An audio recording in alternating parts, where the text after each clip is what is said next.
Crossing करने के बाद क्या करेंगे कि अराइवल को डिसेंट दे देंगे और जो डिपार्चर है उसको क्लाइंब दे देंगे, क्योंकि वो उसको हवा में और 30-35 हज़ार फीट तक उड़ना है तो उसको क्लाइंब दे दिया जाएगा। और अराइवल्स तो जस्ट लैंड करने के लिए आ रहा है तो उसको धीरे धीरे डिसेंट कराकर लैंड कराएंगे। तो आप देख सकते हैं जब ये क्रॉसिंग हो गई इन दोनों जहाज की, जहाज इधर है एक जहाज इधर है, क्रॉस कर लिया तो उसके बाद क्या करते हैं कि उसको डिसेंट दे देते हैं और वो लैंड करा देते हैं उसके बाद। और ऐसी क्लाइम इसको, इस वाले जहाज को क्लाइम दे देंगे जो जितना भी फीट पे 34-35 हज़ार 40 हज़ार फीट पे जाता है ये, फिर उसके बाद जब वो मान के चलते हैं चलो फ्लाइट लेवल 350 पे यानी कि 35 हज़ार फीट पे चला जाएगा, फिर ये क्लाइम करता हुआ कजाकिस्तान के लिए निकल जाएगा। तो ऐसे किया जाता है। बट उस दिन हुआ क्या कि जो ये फ्लाइट थी, जो इनकमिंग फ्लाइट थी कजाक एयरलाइंस की, उसने डिसेंड कर लिया 140, यानी कि अराइवल भी और डिपार्चर भी दोनों हमारा 140 पर हो गया। अब ऐसा क्यों हुआ? जब इंसिडेंट बाद में चेक किया गया तब पता चला कि इसका एक बहुत बड़ा रीजन था रिगार्डिंग जो इनको इंग्लिश लैंग्वेज में एक्सपर्टीज ना होने का था। तो मैं आप कोट कर रहा हूँ जो इन्वेस्टिगेशन बाद में हुई है और उसको देखो यहाँ क्लियर मेंशन किया गया है कि report says that the cause of this serious problem in in operating procedures was due to the lack of English language skills on the part of the Kazakh aircraft pilot. They were dependent entirely on the radio operator for the communication with ATC. यानी कि जो pilot थे Kazakh flight जो flight कर रहे थे तो वो मे बी वो बहुत एक्सपर्ट हों, बहुत कई सारा एक्सपीरियंस हो उनके पास एयरक्राफ्ट चलाने का, बट वो इंग्लिश में प्रोफिशिएंट नहीं थे। उन्होंने अपने पास रेडियो ऑपरेटर रखे हुए थे जो एटीसी से बात करके इंस्ट्रक्शंस ले रहे थे और फिर वो रेडियो ऑपरेटर इंस्ट्रक्शंस को कजाक एयरक्राफ्ट के जो पायलट्स थे उनकी लैंग्वेज में कन्वर्ट करके उनको दे रहा था। तो एक थर्ड पार्टी बीच में एंट्री हो रही थी जिसकी वजह से सारा ये प्रॉब्लम हो गई। एक्चुअल में एटीसी ने जो फ्लाइट लेवल 140 डिपार्चर्स के लिए यानी कि सऊदी एयरक्राफ्ट के जो फ्लाइट पास किया कि फ्लाइट लेवल 140 क्लाइम करके मेंटेन कीजिए और इसको 150 कहा, उसके साथ साथ इसको ट्रैफिक भी बताया था कि आप फ्लाइट लेवल 150 पर आइए और सामने से ट्रैफिक आ रहा है फ्लाइट लेवल 140 पे। बट इसका रेडियो ऑपरेटर उतना ज़्यादा सक्षम नहीं था और उसने मिसअंडरस्टूड किया एटीसी का इंस्ट्रक्शन और उसको लगा कि उसको फ्लाइट लेवल 140 पर आना है। तो जो इसने पास किया एयरक्राफ्ट को, जो पायलट को, एक मतलब ये एक पॉसिबिलिटी ये है कि ये रेडियो ऑपरेटर से गलती हुई है और एक पॉसिबिलिटी ये है कि कजाक का जो पायलट है उससे गलती हुई है। ये क्लियर मेंशन नहीं है कहीं भी कि गलती किसके एंड पर थी, बट ये एक्सपेक्ट किया जाता है कि रेडियो ऑपरेटर ने 150 जहाज को बताया, जो पायलट को बताया कि 140 उस डिसेंड कर दे। So aircraft was descending, arrival aircraft was descending to 140 and departure are also climbing 140. So ये इस वजह से सामने से मिड एयर कोलिजन हुआ और ये इतना डेडली कोलिजन था कि जो थर्ड एयरक्राफ्ट जो आसपास में जो दूसरा पायलट था, दूसरी फ्लाइट जा रही थी, उसने मॉनिटर किया, उसने अपनी आंखों से देखा कि दो जहाज आपस में टकरा गए हैं। इसके ऊपर बहुत सारी जो डॉक्यूमेंट्रीज हैं वो भी बनी हुई है। मैं आपसे कहूँगा कि उसको आप देखिए, जैसे एक मेडे नाम से एक डॉक्यूमेंट्री है इस पर, तो बहुत अच्छी है, नेशनल ज्योग्राफिक चैनल की साइट अनसीन नाम से भी है, आप वो भी देख सकते हैं। तो बहुत सारे डॉक्यूमेंट्रीज हैं इस पर और बहुत सारे शोज हैं। तो इस इंसिडेंट को जरूर देखिए क्योंकि इंसिडेंट ने बहुत कुछ चेंजेस किए उसके बाद में। अब कुछ लोग तो शायद अभी से डर गए होंगे कि यार हम एटीसी में नहीं आएंगे, एयरक्राफ्ट ऐसे भिड़ जाते हैं, लड़ाई मतलब इंसिडेंट हो जाएगा। लेकिन ये बात अब से लगभग 25-26 साल पहले की है और मैंने बताया ना, इस इंसिडेंट्स के बाद बहुत कुछ बदल गया एविएशन में, बहुत ज़्यादा चीज़ें चेंजेस हो गई और अब ये नियरली इम्पॉसिबल है, मैं नियरली शब्द का यूज़ कर रहा हूँ, ये नियरली इम्पॉसिबल है कि दो जहाज आपस में, हवाई जहाज एक दूसरे से टकरा जाएं। ऐसा क्यों? क्योंकि उसके लिए अब सिस्टम जो बहुत एडवांस हो चुके हैं और जो जहाज में ACAS नाम से एक सिस्टम दोनों लगभग हर जहाज में इंस्टॉल्ड हो गए हैं। उसका नाम है aviation collision avoiding system, ACAS। सो इसमें क्या होता है कि जब ये ACAS जब एक्टिवेट हो जाते हैं, इसका मतलब ये है कि जहाज को पता रहता है कि उसकी प्रॉक्सिमिटी में दूसरा जहाज कहाँ पर है। तो कई बार जैसे ऐसा होता है कि ये फ्लाइट यहाँ फ्लाई कर रही है, जैसे हम इसी इंसिडेंट का अगर लें तो जब ये फ्लाइट 150 पे थी ऑलरेडी, तब पायलट को अपने सिस्टम में दिख जाता है कि कोई जहाज दूसरा 140 पर भी उसके आसपास आ रहा है या उसके आसपास से क्रॉस करने वाला है। तो ये पहले से अवेयर होता है। और इतना ही नहीं, अब सिस्टम इतना एडवांस हो चुके हैं कि जब फ्लाइट, अगर सपोज करो ये फ्लाइट और ये फ्लाइट दोनों सेम लेवल पर हो, टकराने वाली हो, तो जो TCAS सिस्टम है वो एक्टिवेट हो जाता है खुद से, और वो रेजोल्यूशन एडवाइजरी जारी करता है। उसमें करता है दोनों पायलट्स को, दोनों पायलट दोनों जहाज के जो TCAS है वो आपस में कोऑर्डिनेट करते हैं और ट्रैफिक को रिजॉल्व कर देते हैं। एक ड्राइव को अप, एक ड्राइव को डाउन कहा जाता है, और एक ड्राइव को या तो राइट, दोनों को राइट कहा जाता है अदरवाइज, ताकि ये भी राइट हो जाएगा, ये भी राइट हो जाएगा, तो कोलिजन अवॉइड हो जाएगा। या फिर दोनों को, एक को अप कहेगा और एक को डाउन कहेगा। तो ये सिस्टम ऑटोमेटिकली करता है सब। तो अब ये नियरली इम्पॉसिबल है कि दोनों जहाज हवा में मिड एयर कोलिजन हो जाए, लेकिन उस समय एक बड़ा इंसिडेंट था। ये जो TCAS उससे बाद में सब जहाज में मैंडेटरी हो गया। अभी भी लगभग कुछ किलोग्राम से जहाज के नीचे छोड़ के, अगर 6-7,000 किलोग्राम के जहाज से नीचे छोड़ के लगभग सभी जहाज के लिए मैंडेटरी हो चुका है कि ये अब सिस्टम होना है।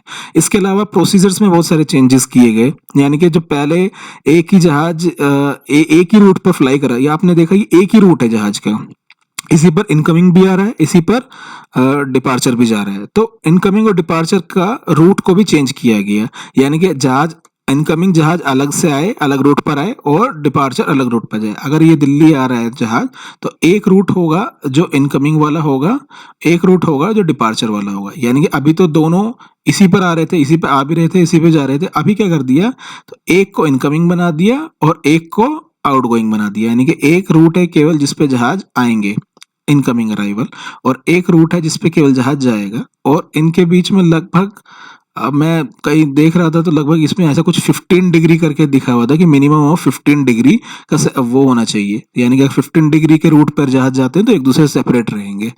तो इस तरह बहुत सारे चेंजेस प्रोसीजर्स में प्लस एयरक्राफ्ट के एवियोनिक्स में किए गए, ताकि इस टाइप के इंसिडेंट्स को अवॉइड किया जा सके। लेकिन एक सबसे जरूरी जो प्रोसीजरल चेंज था इसके बाद जो हुआ, वो इंग्लिश प्रोफिशिएंसी लैंग्वेज का मस्ट कर दिया गया एविएशन के फील्ड में।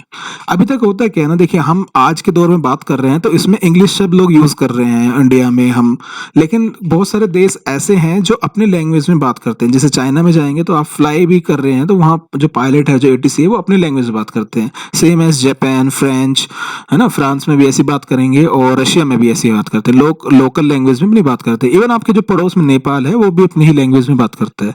लेकिन इंडिया में चूंकि हम इतना मल्टी लिंग्विस्टिक लोग यहाँ पर इंडिया में रहते हैं, तो हमने एक ऑप्ट कर लिया कि हम इंग्लिश में बात करेंगे। तो ऐसा, ये ऑफिशियल है, ये अपने देश की लैंग्वेज में बात करना। लेकिन अगर जब आप कहीं दूसरी लैंड पर जा रहे हैं, जब किसी दूसरे एरिया में जा रहे हैं, तब आपका इंग्लिश में प्रोफिशिएंसी होना मस्ट है। क्योंकि एयरपोर्ट्स पे एक ही देश के जगह के प्लेन तो नहीं आते एक ही लैंग्वेज के, वहाँ तो मल्टी लिंग्विस्टिक जहाज आते हैं, कई एरिया से आते हैं। तो वहाँ पर क्या हो गया कि अगर कोई एक लैंग्वेज को फिक्स करना हो तो वो इंग्लिश ही हो सकती है। इसलिए अब सब जगह बात लगभग मैंडेटरी है कि अगर इंटरनेशनल फ्लाइट है, यानी कि फॉरेन फ्लाइट आ रही है, और इंडिया में तो लोकली भी सब फ्लाइट को इंग्लिश में बात करना ही कंपलसरी है, जो मैंडेटरी है। तो उस तरह इंग्लिश इस तरह हमारे देखे जाए तो एविएशन में मस्ट हो गई है। अब इसमें हमें एक बार और दिखा दूं आपको, देखो ये रेडियो ऑपरेटर के साथ तो चीजें हुई हैं कि इसमें रेडियो ऑपरेटर की वजह से गड़बड़ हो गई यहाँ पर। लेकिन उसके साथ साथ जो इंग्लिश की बात है, अब एक सेकंड में आपको दिखाता हूँ। जो ये एल्प टेस्ट है जिसके बारे में मैंने थोड़ी देर पहले बताया, इसमें एल्प टेस्ट में इंग्लिश के साथ साथ आपको जो फ्लुएंसी है आपको वो भी मस्ट है। ये है ना फ्लुएंसी, क्योंकि खाली इंग्लिश आना, इंग्लिश जानना ही जरूरी नहीं है। इंग्लिश का प्रॉपर यूज, उसका स्ट्रक्चर, उसकी वोकैबुलरी, खासकर उसकी फ्लुएंसी और कॉम्प्रिहेंशंस, वो बहुत ज्यादा मस्ट है। तो इस वजह से क्या होगा कि ये आपको इंग्लिश केवल आना ही नहीं, उसका यूजेस भी ठीक होना चाहिए, उसका एप्लीकेशंस भी ठीक होना चाहिए। तब क्या हुआ कि डिपार्टमेंट ने एयर ट्रैफिक कंट्रोलर्स की जब वैकेंसीज भर्ती करना शुरू करी, जैसे एयरपोर्ट्स अथॉरिटी ऑफ इंडिया ले रही है इंडिया में, तो उन्होंने वॉइस टेस्ट कर दिया। अब वॉइस टेस्ट में क्या होता है, ये जनरली अपने जो वॉइस टेस्ट में 3 चीजों को काउंट करते हैं।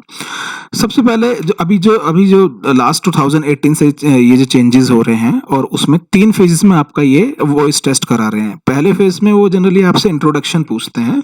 दूसरे फेज़ में जनरली आपको कुछ सुनाया जाता है, लिसन कराया जाता है और वो एविएशन के ही कुछ बातचीत हो रही होती है, एटीसी पायलट की बात हो रही होती है या फिर कुछ ऐसी न्यूज़ है कोई स्पेशल जो एविएशन के फील्ड से, उसी को आपको सुनाया जाएगा और उसके बाद उस ऑडियो क्लिप के बाद आपसे कुछ सवाल पूछे जाते हैं जो सिचुएशंस के जो उस कन्वर्जेशन में हो रही होते हैं। थर्ड चीज़ जो होती है कि आपका जो रीडिंग के लिए वो कम्प्रीहेंशंस दे सकते हैं, आपको पैराग्राफ्स दे सकते हैं कि इसको आप पढ़िए। तो मैं आप पूरा डिटेल में बताने वाला हूँ कि इसका पर्पस क्या होता है। देखो अभी ये 3 स्टेज में हो रहा है टेस्ट और जो ये हो गया हमारा वॉइस टेस्ट, लेकिन जो हमारा एल्प टेस्ट होता है वो 5 स्टेज में करा रहे हैं ये लोग।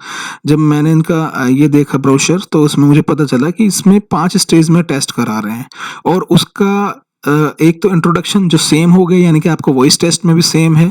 दूसरा है आपका लिसनिंग कंपैरिजन कम्प्रीहेंशन, तो ये भी वही चीज़ होगी जो मैंने बताया आपको पार्ट 2 जो है इसका सेक्शन 2 जो है, तो यानी कि यहाँ आप वॉइस टेस्ट के लिए प्रिपेयर करेंगे, साथ के साथ आप अपना जो एल्प टेस्ट है उसके लिए प्रिपेयर कर लेंगे। तीसरा इसमें पार्ट है रोल प्ले का, ये अभी तक आपके जो वॉइस टेस्ट है उसमें नहीं कंडक्ट कराया जा रहा।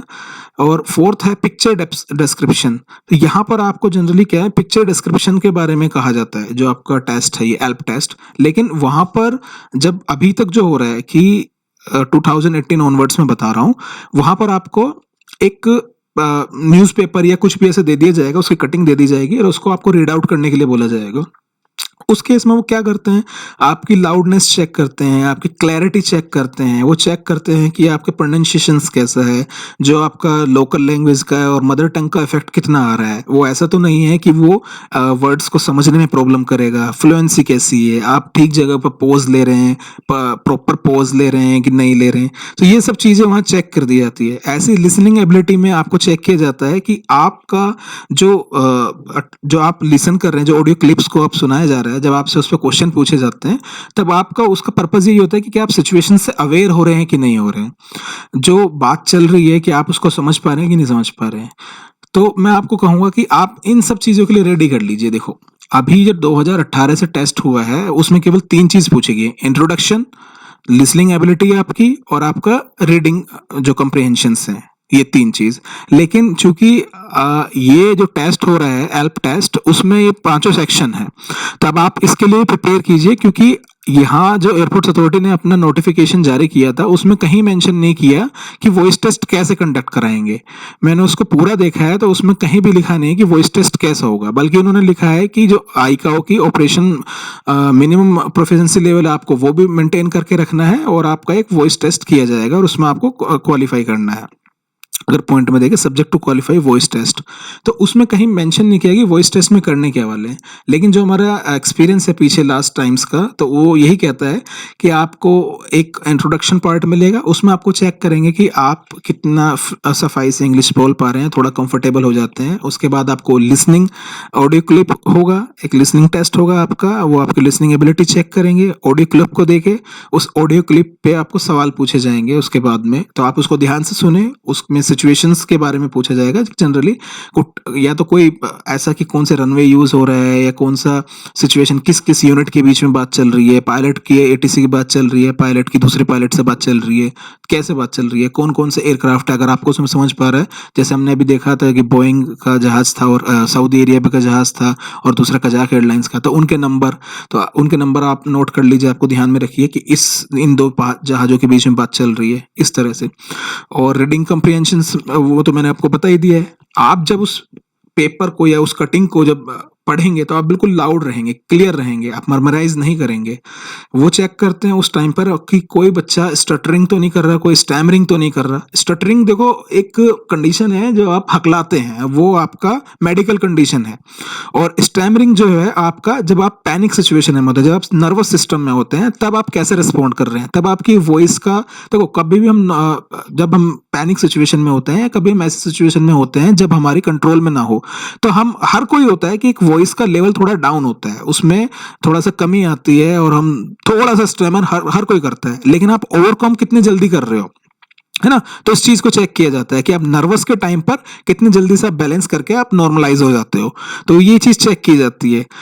कोई स्टटरिंग किसी को प्रॉब्लम है तो वो एक इश्यू है क्योंकि वो परमानेंट हो सकता है। आप उसके लिए जो आपके डॉक्टर की एडवाइस है वही लीजिए, लेकिन स्टैमरिंग के लिए आप लोग क्या कर सकते हैं, आप अपने अंदर कॉन्फिडेंस बिल्डिंग कीजिए। आप अपना एक जो इंट्रोडक्शन वाला पार्ट है ना उसको लिखिए एक पेपर पे, 5-7 मिनट की वो होना चाहिए कि अपना मतलब 3 टू 4 मिनट्स तो एटलीस्ट होना चाहिए, और उसको रिवाइज कीजिए। उससे क्या होगा कि आपको अपना इंट्रोडक्शन पार्ट का लिए भी रेडी होगा, साथ के साथ आपकी वॉइस की क्लैरिटी बढ़ेगी। आप शीशे का यूज़ कर सकते हैं, मिरर का यूज़ कर सकते हैं। मिरर को देख के उसको रीड आउट कीजिए, और या फिर कोई न्यूज़पेपर है तो न्यूज़पेपर का आर्टिकल लेके उसका एक आर्टिकल कोई भी मतलब एक पेज को एटलीस्ट पढ़िए क्लैरिटी के साथ। जहाँ पॉज लेने चाहिए, जहाँ फ्लुएंसी आपके टेस्ट हो सकती है, आप पढ़ के अपने दोस्तों को सुनाइए। तो ये तीनों टेस्ट के लिए आप प्रिपेयर रहिए। लेकिन चूंकि कहीं लिखा नहीं है कि वॉइस टेस्ट में क्या करने वाले हैं, तो ये हो सकता है कुछ आपको इस टाइप का टेस्ट भी दे सकें जो ये लोग अपने एयर ट्रैफिक कंट्रोलर्स के लिए लेते हैं। तो मैं उसके बारे में आपसे कह रहा हूँ। तो ये दो पार्ट तो देखो सेम ही है, इंट्रोडक्शन का और लिसनिंग कंपेरिजन का, कंप्रिहेंशंस का। ये दोनों पार्ट तो सेम है। उसके बाद एक रोल प्ले है। रोल प्ले में आपको कोई भी एक सिचुएशन में आपको दे दिया जाएगा और आपको उसमें कन्वर्सेशन किया जाएगा इंग्लिश में। जैसे कुछ भी कि आप ड्राइव कर रहे हैं और रेड लाइट्स आ गई हैं, तो हो सकता है आप वो जो सामने आपका इंटरव्यूअर हो वो आपसे कहे कि मैं आपके साथ में कंपेनियन हूँ, आपकी गाड़ी के साथ अभी हम रोड पे जा रहे हैं, तब हम कैसे बातचीत करेंगे या क्या सिचुएशन हो रही है, तो उस पर आपको एक रोल प्ले करने को कहा दिया जाएगा। या फिर आप एयर ट्रैफिक कंट्रोल में बैठे हैं, दूसरे जहाज उधर से आपसे कुछ पूछ रहे हैं, तो आप उसको कैसे रिस्पॉन्ड करेंगे, है ना? तो इस टाइप का कोई रोल प्ले में आपको दे दिया जाएगा। तो ये भी एक टाइप का ऐसी सिचुएशन है कि आपको आपसे इंग्लिश बुलवानी है, आपको टेस्टिंग करनी है कि आप नई सिचुएशन में जाओगे तो बात कर पाओगे कि नहीं कर पाओगे। ये अभी आपका वॉइस टेस्ट में नहीं होता, लेकिन आपका वॉइस टेस्ट से बाद में जो ट्रेनिंग के टाइम में जो अपना एल्प टेस्ट होगा तो उसमें किया जाएगा। साथ ही साथ पिक्चर डिस्क्रिप्शन, इसके लिए मैं कहूंगा कि आप लोग ये तो रेडी कर लीजिए। ये अभी तक वॉइस टेस्ट में इसको शामिल नहीं किया गया, लेकिन उन्होंने वॉइस टेस्ट की डेफिनेशन नहीं दी है उसमें क्या क्या करने वाले। तो ये हो सकता है कि ऐसा कुछ आपको दे दिया जाए कि आपको एक पिक्चर दे दिया जाए, उसको डिस्क्रिप्शन आपको करना हो, और वो भी 3 टू 4 मिनट, 3 टू 5 मिनट्स आपको कह दिया जाए। जैसे यही एक पिक्चर है, तो आप इसके बारे में क्या क्या चीज़ बोल सकते हैं। आपको इंग्लिश में बोलना है, पहले आपको 1-2 मिनट का टाइम दिया जाएगा ताकि आप लोग इसको अच्छे से मॉनिटर कर लें, देख लें, और उसके बाद फिर आप इसके बारे में बात करें। जैसे ये इसमें एक टावर है, पॉसिबली ये मुंबई का टावर है। आज जो वेदर है बिल्कुल क्लियर दिख रहा है, थोड़े थोड़े क्लाउड सिंग दिख रहे हैं। यहाँ पर एयरपोर्ट्स अथॉरिटी ऑफ का लोगो लगा है, ठीक है। यहाँ कुछ लोग दिख रहे हैं, ये मैडम शायद फोटो क्लिक कर रही है। तो ये ऐसे छोटे छोटे सेंटेंस बनाइए, उसको इंग्लिश में कन्वर्ट कर लीजिए, और जब आपको स्टार्ट करने को कहा जाए आप स्टार्ट कीजिए। 3 टू 4 मिनट धीरे धीरे टाइम लेके एक एक चीज के बारे में डिस्क्राइब कीजिए, ठीक है। तो ये ऐसा पिक्चर डिस्क्रिप्शन का पार्ट भी किया जा सकता है। नेक्स्ट ये डिस्कशन है। डिस्कशन एक फाइनल ये होता है कि जब आपके पूरे टेस्टिंग हो गई, आपके 3-4 जो टेस्ट होने थे, role play, picture description, introduction, listening ability, उसके बाद लास्ट में आपको डिस्कवर करने के लिए कि आपके पोटेंशियल्स क्या क्या हैं, आपने अभी तक क्या किया है और एविएशंस क्यों चूज किया, हो सकता है उसके बारे में कोई डिस्कशन करते हैं। तो आप इसके लिए रेडी रहिए, क्योंकि ये आपका डिस्क्रिप्शन वाला पार्ट एक लास्ट का कंक्लूटिव पार्ट जिसे कहते हैं, जिसमें कंक्लूड किया जाता है, तो वो पार्ट आपका वॉइस टेस्ट में हो सकता है, ठीक है। यानी कि जो वॉइस टेस्ट में लगभग सारी चीजें हो रही हैं, ये रोल प्ले और पिक्चर डिस्क्रिप्शन को छोड़ के, लेकिन आप इसके लिए प्रिपेयर करके रखिए, क्योंकि वॉइस टेस्ट में इन्होंने क्लैरिटी नहीं दी है कि क्या ही करने वाले हैं, तो कुछ भी संभव है वहां पर।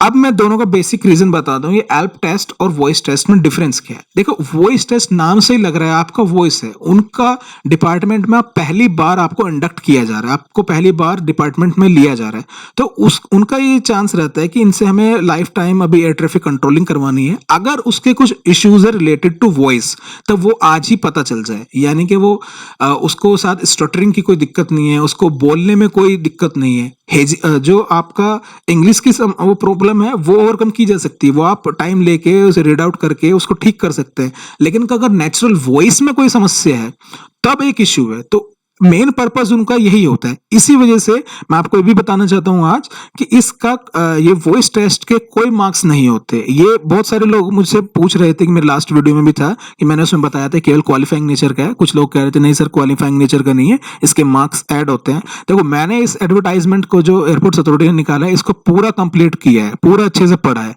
इस एडवर्टाइजमेंट में कहीं ये मेंशन नहीं है कि उस जो वॉइस टेस्ट है उसके मार्क्स ऐड किए जाएंगे। इवन बल्कि ये मेंशन किया गया है क्वालिफाइंग नेचर का है।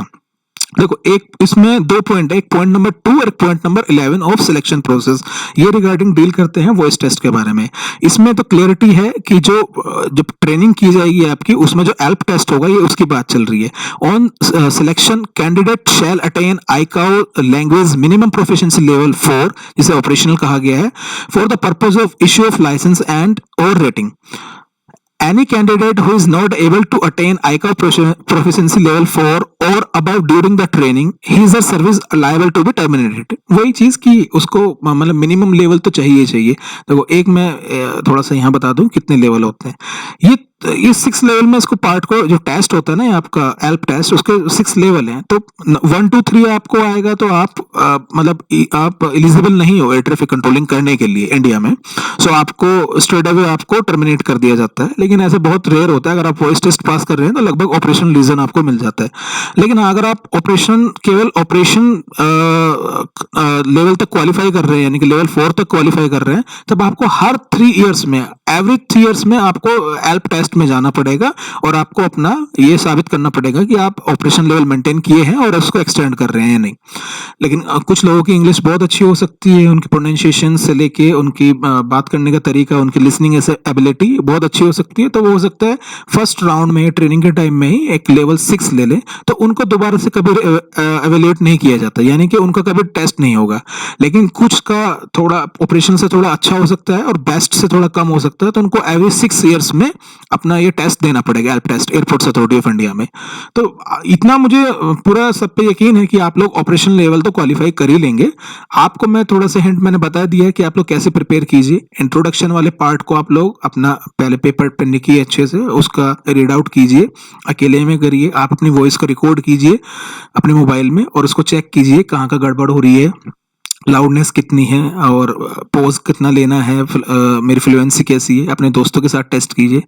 लिसनिंग एबिलिटी के मैं आपको बताना चाहूँगा, पहले रीड आउट कर ले देख लेते हैं। जो रीडिंग कंप्रिहेंशन के लिए सबसे बेस्ट है कि आप जो न्यूज़पेपर है यानी कि द हिंदू ले सकते हैं, इंडियन एक्सप्रेस ले सकते हैं, आप उसकी कटिंग लीजिए, उसको पूरा प्रॉपर पढ़िए। आपकी लाउडनेस आपकी वॉइस में होना चाहिए, क्लैरिटी होनी चाहिए, ये सब बेहद जरूरी है। इसके साथ साथ जो ऑडियो जो लिसनिंग क्लिप हैं वो आप कहाँ से कर सकते हैं। देखिए एक वेबसाइट है ये liveatc.net, आप इस पे आप उसको सुन सकते हैं। जैसे यहाँ पर आप जाएंगे तो ये बहुत सारा इसमें अभी ना इंडिया वाली एटीसी पायलट का कन्वर्जेशन नहीं है, लेकिन फॉरेन का मतलब खासतौर पे यूएस का और मिडिल जो साउथ ईस्ट एशिया के है उसकी कई कंट्रीज के यहाँ पर रिकॉर्डिंग्स है, तो आप उसको सुन सकते हैं और अपनी क्लैरिटी ला सकते हैं अपने अंदर कि पायलट एटीसी के बीच में बात क्या चल रही है। तो थोड़ा सा आप सिचुएशन से अवेयर होंगे, क्योंकि कभी जब आपको वॉइस टेस्ट होगा तब आपको एकदम से ही उनकी ऑडियो जब सुना दी जाएगी तब आप बहुत सारी टाइम ऐसा होगा कि आप नहीं समझ पाएंगे कि वो क्या बात कर रहे हैं। तो मेरे हिसाब से आप इस पे प्रैक्टिस कर लीजिए। इसमें कोई भी ये ऑडियो उठाइए, उसको आप सुनिए, उसको एक बार नहीं 4-5 बार सुनिए, तब आप सिचुएशन से थोड़ा अवेयर होंगे कि क्या सिचुएशन है, कौन कौन से जो क्रूशियल इंफॉर्मेशन है उसमें, जैसे रनवे क्या है, एयरक्राफ्ट का नंबर क्या है, मतलब फ्लाइट नंबर क्या है, टावर की बात हो रही है, ग्राउंड की बात हो रही है, किसकी बात हो रही है। एटलीस्ट जब आपको लिसनिंग एबिलिटी चेक करते हैं तब आपको ऑडियो क्लिप सुनाई जाती है, आपसे यही चीज एक्सपेक्ट की जाती है कि एटलीस्ट आप इतना अटेंटिव हैं कि सिचुएशन क्या है, कौन कौन बात कर रहा है और कुछ अगर वैल्यूएबल इंफॉर्मेशन है तो वो क्या है। आप ये चीज बता देंगे तो आप ऑडियो जो एबिलिटी टेस्ट है आपकी वो बिल्कुल क्लियर पास हो जाओगे आप उसमें। तो आप वॉइस टेस्ट के लिए प्रिपेयर रहें। मैं एक ऑडियो सुना देता हूं आपको, इसमें से मैंने डाउनलोड की है, आप देखते हैं आप कितना समझ पा रहे हैं और आप इस पे प्रैक्टिस कर सकते हैं इस तरह से। So yes, there is smoke coming, or appears to be smoke and flames out of the aircraft. Delta 1057, if able, change the frequency 128.75, 2875. Any emergency vehicle on frequency, you're going to want frequency 128.75. Emergency aircraft on 128.75. I think we're going to be off this runway for a while, so Give me just a second. The spots of the CMM, and again, we have an emergency in progress, so just need to leave some room for some emergency vehicles to get through on more in just a sec. आप लोग कुछ समझ पा रहे हैं इसमें? पता नहीं मुझे ये मैं समझ नहीं पा रहा हूँ कि वॉइस क्वालिटी कैसी है, क्योंकि मैं इसको रिकॉर्ड करके आपको सुना रहा था, तो वॉइस क्वालिटी का मे बी इश्यू हो सकता है, लेकिन आप इसको यहाँ से डायरेक्ट डाउनलोड करके सुन सकते हैं। तो अभी जो मैंने आपको ऑडियो क्लिप सुनाई उसमें टावर और एक ग्राउंड यूनिट ये होती है जो जहाज जमीन पर होते हैं और जो मूवमेंट जमीन पर हो रहा था उसको कंट्रोल करते हैं। तो एक इमरजेंसी व्हीकल की बात हुई है इसमें, जो 128.75 फ्रीक्वेंसी की बात हुई है ना। तो आप ऐसी इंफॉर्मेशन को आप अपने पास जब आप लिसनिंग करेंगे तो आप उसको नोट कर सकते हैं, ताकि आप सिचुएशन के बारे में बता सकें कि एक एयरक्राफ्ट में ऐसा इमरजेंसी है, यहाँ पर उसमें स्मोक दिखाई दिया है ना, स्मोक उसके अंदर दिखाई दिया है, और जो इमरजेंसी व्हीकल है 12875 पर उसको कांटेक्ट करके उसको इन्फॉर्म कीजिए कि इस एयरक्राफ्ट के लिए प्रिपेयर रहें, आप लोग रेडी रहें इस एयरक्राफ्ट के लिए। ये आना देखो हुआ क्या है कि एयरक्राफ्ट जहाज हवा में है, मैं इसका बैकग्राउंड बता रहा हूँ इस वाली इंफॉर्मेशन का।